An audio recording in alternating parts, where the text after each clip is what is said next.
Саламатсыздарбы, эфирде билим берүү жаңылыктары. Бул жумага алынган билим берүү тармагындагы жаңылыктар менен таныштырып, студияда мен Жылдыз Капарова. Бул жумада улуттук олимпиада жыйынтыкталды. Алгач бүгүнкү чыгарылыштын кыскача мазмуну. Бүгүн Бишкекте педагогикалык маалымат каражаты Кут билим казынасы аталышындагы көргөзмө ачылды. Улуттук олимпиада жыйынтыкталып, жеңүүчүлөр чет өлкөдө билим алууга жолдомо алышты. Университеттер арасындагы спорттук таймаш башталды. Ага спорттун 17 түрүнөн 4000 жакын студент катышууда. Жуманын башында жатак мектеп бүтүрүүчүлөрү жогорку окуу жайларга экскурсияга келишти. Жеке мектеп ачуу кыйынбы? Жаш мугалимдердин тажрыйбасы менен бөлүшөбүз. Бүгүн 11 апрель Бишкектеги Алыкул Осмонов атындагы улуттук китепканада Эл агартуу журналынын 95 Кут билим гезитинин 70 жылдык мааракесине арналган, алардын тарых таржымалын чагылдырган педагогикалык маалымат каражаты Кут билим казынасы аталышындагы көргөзмө ачылды. Ачылуу аземине президенттин кеңешчиси Арслан Койчиев, билим берүү жана илим министри Каныбек Иманалиев, Улуттук илимдер академиясынын академиги Бектемир Мурзыбраимов, мурдагы билим берүү жана илим министри Ишенгүл Болжурова, журналисттер союзунун төрагасынын орун басары Курманбек Раматовтар катышты. 7 апрелде Кут билим гезитине 70 жыл толду. Ошондой эле 1928 жылы негизделген кыргыз тилиндеги биринчи журнал Жаңы маданият жолунда азыркы Эл агартуу журналына май айында 95 жыл болот. Ал эми русский язык и литература в школах Кыргызстана журналына январь айында 65 жыл болду. Белгилей кетсек, өткөн жылы билим берүү жана илим министрлиги 3 басылманын редакцияларын бириктирип, Кут билим медиа борборун түзгөн. Кыргызстандын аймагында 4-чү ирет өткөрүлүп жаткан улуттук олимпиада жыйынтыкталды. Аталган билим сынагы онлайн жана офлайн түрүндө жүргүзүлдү. Олимпиадада жеңишке жеткен окуучулар чет өлкөдө билим алууга, эл аралык билим сынактарына катышууга мүмкүнчүлүктөрдү алышкан. Теманы борбордон кабарчыбыз Чолпон Деркенбаева улантат. Мектеп окуучуларынын билим деңгээлин өстүрүү, алардын чет элде билим алуусуна шарт түзүү, жаштарды билимге шыктандыруу максатында билим берүү министрлиги тарабынан уюштурулган улуттук олимпиада жыйынтыкталды. Олимпиадага окуучулар химия, биология, физика, математика, информатика сабактары боюнча күч сынашты. Баягы Кыргызстанда спорт олимпиадасынан жеңип чыгып, дүйнөлүк олимпиадага катышкандарга баарыбыз көргөн болобуз го. Бүгүн ошол биздин финалисттер таанылат. Баарын мен куттуктайм. Ага эжейин куттуктайм, ата энесин куттуктайм, классташтарын куттуктайм. Балким ушул финалисттер 15-20 жылдан кийин Кыргызстандын өнүгүүсүн аныктай турган лидерлер болот. Билимде, илимде, саясатта, өндүрүштө, технологияда, балким парламентте.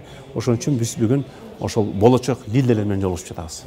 Улуттук олимпиадага Кыргызстандын аймагынан 144 окуучу катышып, анын ичинде 1-чи орунду 20 окуучу, 2-чи орунду 25 окуучу жана 3-чү орунду 30 окуучу камсыз кылды. Ал эми алдыңкы орунду ээлеген 8 окуучу Орто Азияда өтө турган олимпиадага мындан сырткары 5 окуучу дүйнөлүк олимпиадага катышууга жолдомо алышты.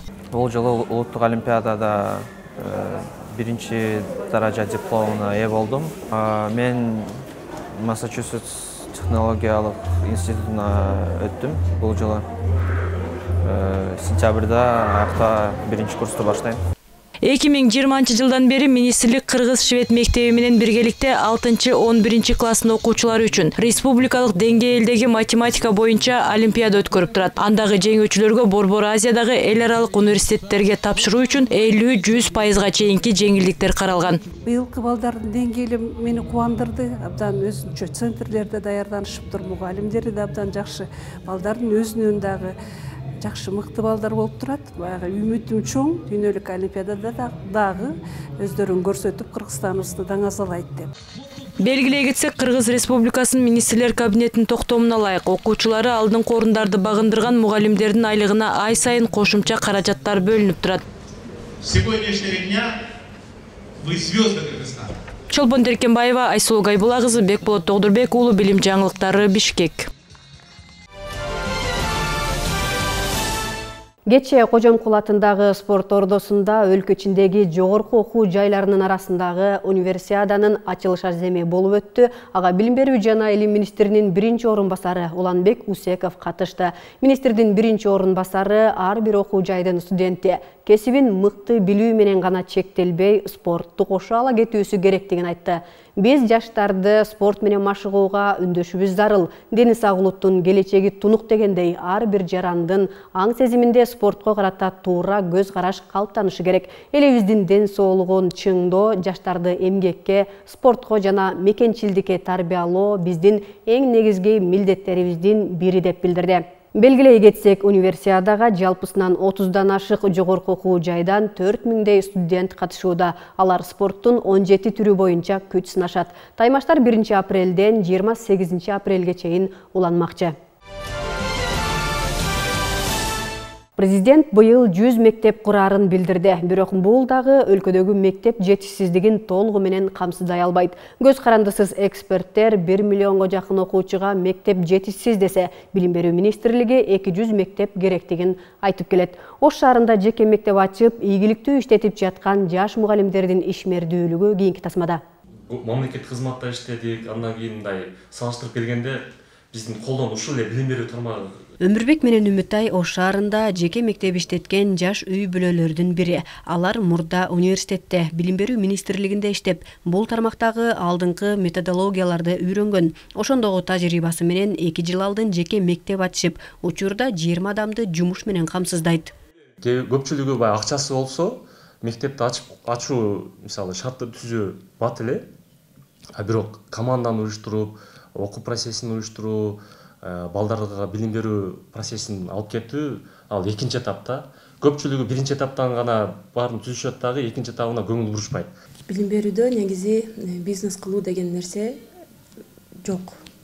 Себеби мындай биз дагы бул мектепти ачып атканда, ишти баштап атканда чын жүрөктөн, чын ниеттен ушу коомго биз тарбиялап өстүргөн балдар пайда алып келсе экен деген максатта ачканбыз. Эч кандай бир нерсени көздөп, же бир өз кызыкчылыктарыбыз болгон эмес.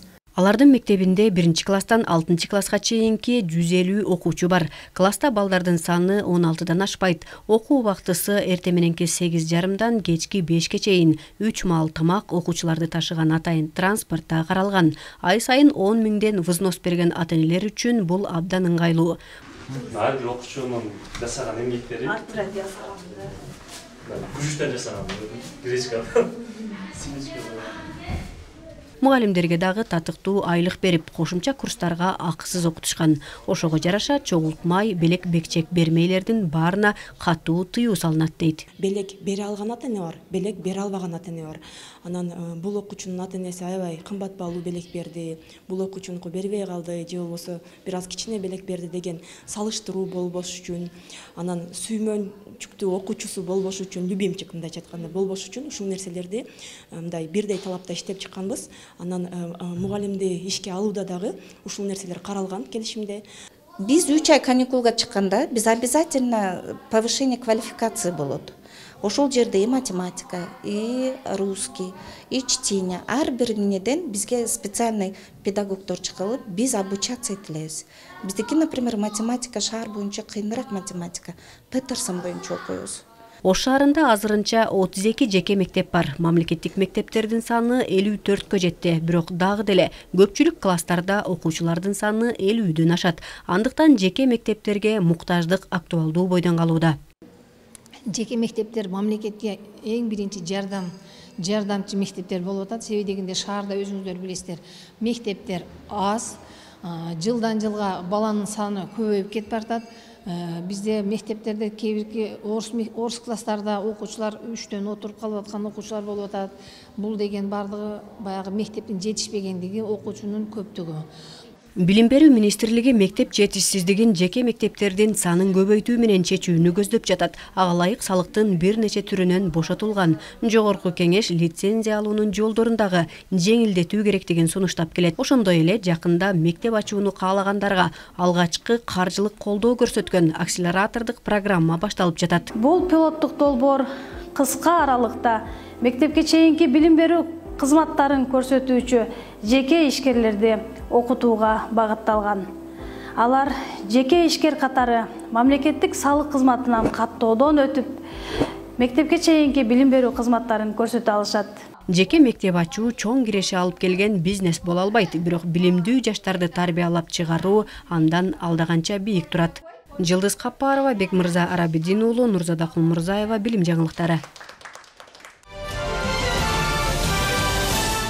Мектеп окуучулары арасында жогорку окуу жайга даярдыктар күч ала баштады. Жуманын башында президенттин Ош облусундагы өкүлү Зиядин Жамалдиновдун демилгеси менен ата-энесинин кароосунан ажыраган бүтүрүүчүлөргө жогорку окуу жайларды тааныштыруу максатында атайын экскурсия уюштурулду. Иш-чарада мүмкүнчүлүгү чектелген ата-энесинен ажыраган балдарга өкмөт тарабынан кандай колдоолор бар экендиги, жогорку окуу жайдагы жеңилдиктер кеңири айтылып берилди.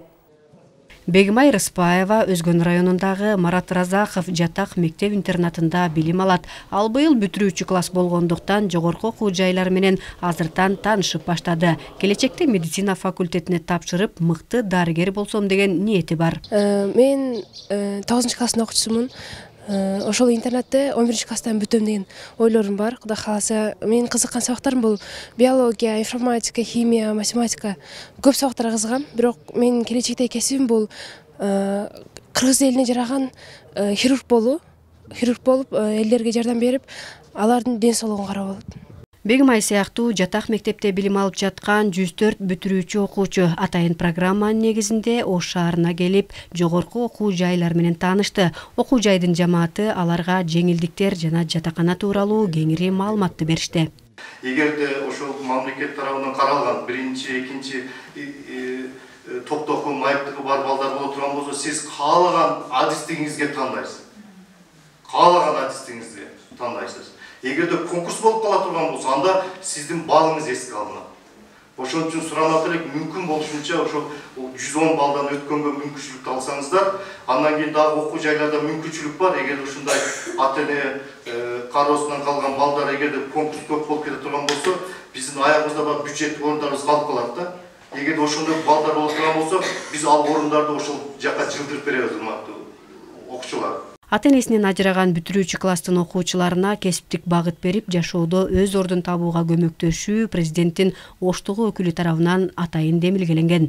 Анткени жогорку окуу жайдын бюджеттик орундарынын 5% багар көрөрүнөн ажыраган жана мүмкүнчүлүгү чектелген балдарга берилиши керек. Булар эң негизгиси 110 башкача айтканда босогоолду эле аттап бере турган болсо, конкурстук негизге катышпастан булар бюджеттик негизге окуу мүмкүнчүлүгү бар. Анан бүгүн жыйында дагы сөз болду.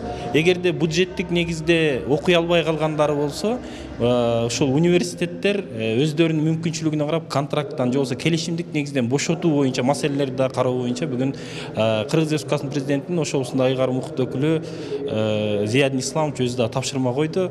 Мына ушул эң негизгиси ушул бүгүнкү күндөгү ушул облустун аймагындагы ата-эненин камкорлугунан ажыраган балдарды жалпы кесипке багыттоо менен булардын турмушта өз ордун табуусуна мүмкүнчүлүк жаратуу болуп атат да. Облустун ар кайсы аймактарынан келген окуучулар иш-чаранын соңунда Сулайман тоого чыгып музей менен таанышты. Эске сала кетсек, багар көрөрүнөн ажыраган окуучулар үчүн мамлекет тарабынан атайын стипендия бар. Андан сырткары жогорку окуу жайларда жеңилдиктер каралат. Ушуну менен бул жумага алынган жаңылыктарыбыз соңуна чыгат. Биздин жаңылыктарды YouTube, Facebook, Instagram баракчаларыбыздан карап, пикир калтырсаңыздар болот. Кечиңиздер көңүлдүү улансын. Кайрадан көрүшкөнчө саламатта калыңыздар.